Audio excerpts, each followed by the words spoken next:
This is a really good question, and I think I talked about my son's safe foods and having them in the house and how meals work with him a long while ago. I have no concept of time, and I know I have some new friends here who are learning about our situation and how things work. So let's go over it again. And I'm always happy to share this information because sometimes it's helpful and makes people feel a little less alone, or just, gives information. And let me put out there, if you have anyone in your life or you yourself experience food sensitivities, oral aversion, ARFID, anything like this, everyone's experiences are very individual. How families manage the situation is very individual, and what we do is not the end-all be-all of what everyone does.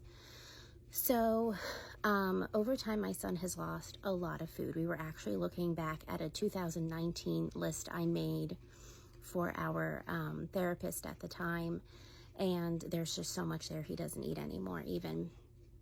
But we always have safe foods in the house, and if something is running low, it's going on the grocery list.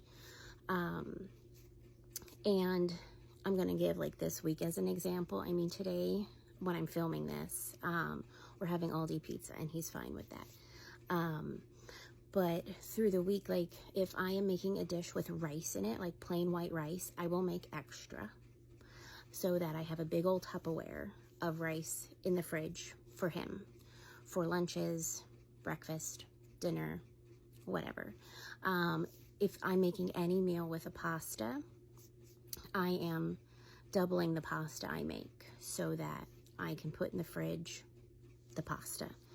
And spaghetti he'll eat with sauce, but the other noodles he won't. And I always make sure we have the plain pasta sauce that he prefers. And he is very brand loyal, and he can tell the difference visually or texture, the size of a noodle or whatever. He can do a blind taste test and know. So if you ever see like food bank hauls from us, 9 out of 10 times the pastas and rice is in there. He won't eat. But we always make sure we have the brands here that he will eat. Same goes for bread.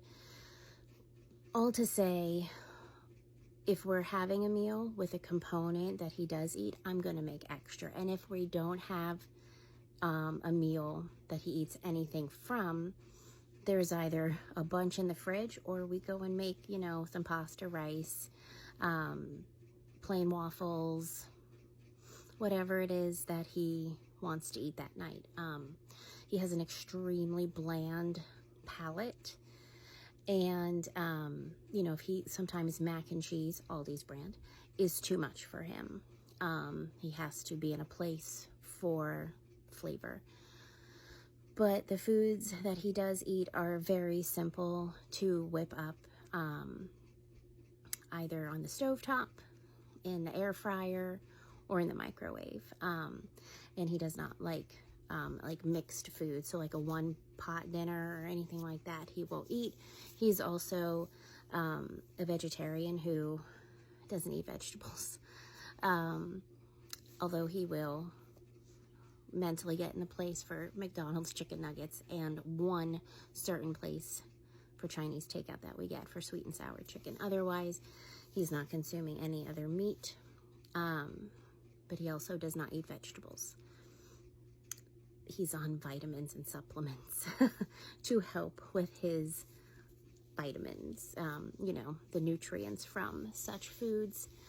And his fruits are limited to bananas, apples, and green grapes. He will choke down a red grape if it's absolutely necessary.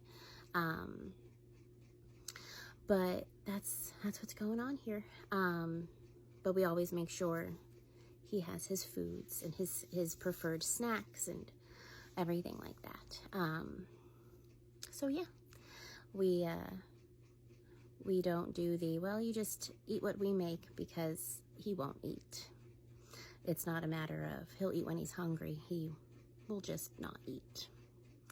And I know that is the case for a lot of people. So we just all do the best we can. But thank you for asking, and thank you for asking so nicely and respectfully, and I appreciate your kindness in this question. So yes, that did not go unnoticed. But I hope this answers your question. And if anybody has any other questions, feel free to ask. And I'll talk to you later.